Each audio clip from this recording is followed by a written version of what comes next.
Assalamualaikum warahmatullahi wabarakatuh. Kembali lagi di channel Alam Bayangan, masih membahas cerita mistis dan misteri lainnya. Baiklah, kali ini Mimin akan melanjutkan cerita kemarin, yaitu part kedua dari cerita misteri kontrakan tua.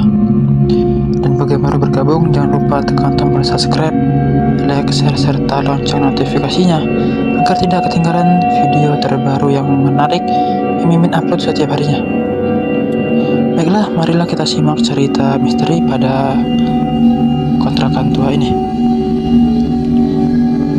Saat itu, Sarah baru saja selesai meeting dengan anak-anak band. Ia bergabung menjadi salah satu vokalis di band tersebut. Hobi Sarah memang bernyanyi dan kebetulan band Sarah dan band Gerald ada dalam satu basecamp yang sama. Basecamp yang dimaksud adalah rumah di daerah Buah Batu milik Horis, salah satu personil band. Gerald tak ikut meeting karena suatu hal, sehingga ia memutuskan untuk pulang diantarkan oleh drummernya. Sesampainya di rumah, Sarah segera berbuka dan sholat maghrib. Masih lelah, ia mengunci pintu dan berbaring sambil membaca pesan yang masuk, dan Sarah pun tertidur. Dalam tidurnya, Sarah bermimpi bertemu Gerald. "Ayo berangkat," Gerald mengajak Sarah. Sarah menggeleng enggan pergi. Entah kenapa itu tahu jika sedang bermimpi. Tiba-tiba Gerald berubah menjadi menyeramkan dan berteriak marah. Seketika ia langsung terbangun dari tidurnya karena kaget. Dan dalam keadaan masih sangat mengantuk, mata Sarah tertuju pada seseorang yang duduk menunduk di ujung kasur dekat kakinya itu. Seorang laki-laki memakai topi mirip Gerald. Mata Sarah semakin berat. Rasa kantuknya semakin tak tertahankan. Tidak biasanya ia seperti itu. Sarah kemudian menutup matanya dan tiba-tiba ingat jika pintu kamarnya sudah dikunci sebelum Sarah tertidur. Lalu bagaimana Gerald bisa masuk? Suara ringtone HP Sony Ericsson, tanda telepon masuk berbunyi. "Gerald, bentar lagi aku menjemput kamu. Sudah siap kan?"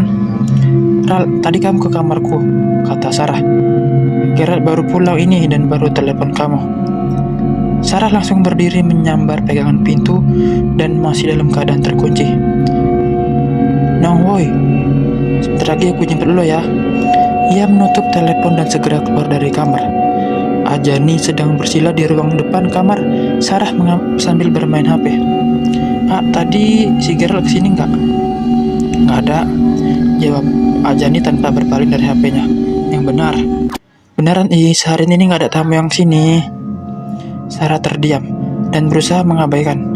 Mungkin mereka lagi iseng. Sarah segera mengambil wudhu dan sholat. Setelah selesai sholat, ia bersiap-siap untuk segera pergi ke Lembang. Karena Lembang sangat dingin dan mereka pergi menggunakan motor berdua. Sarah memakai jaket yang paling tebal, tidak lupa syal rajut kesayangannya berwarna pink itu. Gerald sudah datang. Mereka pun pergi menuju Lembang tanpa tahu sesuatu sedang menunggu mereka. Motor yang mereka tumpangi berjalan pelan karena masih dalam komplek perumahan. Mereka tak berbicara satu sama lain dan hanya sibuk dengan pikirannya masing-masing.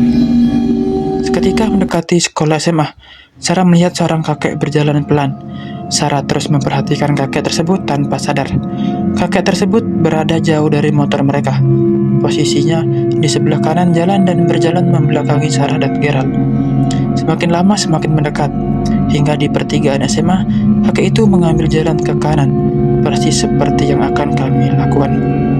Setelah kakek itu belok kanan dalam hitungan 2 detik, mereka pun mengambil jalan yang sama dengan si kakek. Tapi saat motor berbelok, tak ada siapa-siapa di sana. Jalanan sepi, tak ada satu orang pun yang pejalan kaki ada di sana. Sontak Sarah terkesiap, otomatis mencari si kakek. Jalan komplek itu lurus tanpa ada gang milokan ataupun gang lain. Tidak mungkin kakek itu bersembunyi. Gerald menyadari keganjilan gerak-gerikku. "Kenapa, Nong? Tadi ada kakek-kakek di sini." "Nggak ada kakek-kakek belok sini sebelum kita belok." "Kenapa? Nggak ada." "Jangan ngelamun deh. Nggak ada siapa-siapa dari tadi juga." Karena sudah mengalami kejadian aneh hari ini, Sarah mulai terbiasa. Akhirnya ia mencoba membicarakan banyak hal dengan Gerald untuk menepis rasa takut sepanjang perjalanan. Jalan menuju Lembang saat itu masih banyak berupa pohon-pohon lebat di kanan dan kiri jalan.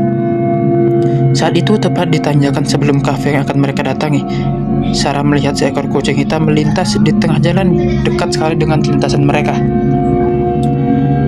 Tetapi Geralt sama sekali tak memperlambat kecepatan motor. Refleks Sarah menepuk pundak Geralt sambil berteriak. Teriak Sarah sedikit tertahan sambil menunjuk-nunjuk kucing tersebut. Tanpa babi bu, Geralt malah tancap gas membuat Sarah sedikit terjengkang. "Diam kamu, Nong. Nggak ada apa-apa." Sarah kemudian bengong dan berbalik ke belakang melihat ke arah kucing tersebut duduk dan memang tak ada apa-apa di sana. Kosong.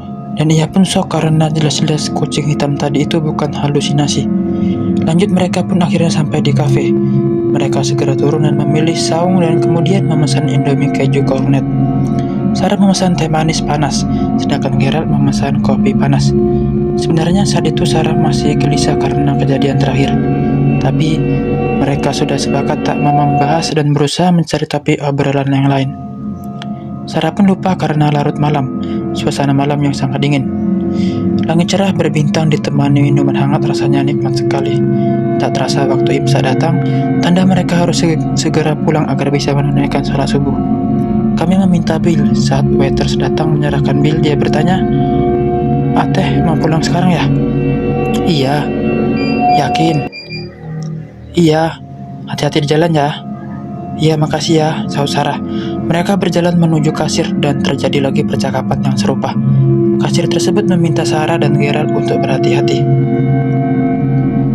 Tanpa curiga, mereka pun membayar dan pergi ke parkiran. Tukang parkir menghampiri mereka, dan tebak, percakapan yang sama terulang kembali. Berujung tukang parkir tersebut meminta mereka untuk berhati-hati ketika pulang nanti. Seketika, Sarah dan Geralt pun saling pandang, paham akan perasaan tidak enak yang sekarang mereka rasakan. Dan ternyata, beberapa kejadian yang Sarah alami sebelum berangkat hanyalah intro. Kalau saja ia tidak cuek dan lebih memperhatikan tanda-tanda. Kalau saja Sarah tidak memaksakan pergi setelah mengalami dua kejadian pertama, Sarah dan Geralt tidak akan mengalami kejadian ini. Oke, sekian dari kisah-kisah kali ini. Bagaimana menurut pendapat kalian semuanya? Tulis di kolom komentar. Dan jangan lupa tonton video ini hingga selesai, agar tidak ketinggalan cerita menarik yang ada di dalamnya. Sekian, terima kasih. See you next time. Selamat berjumpa kembali.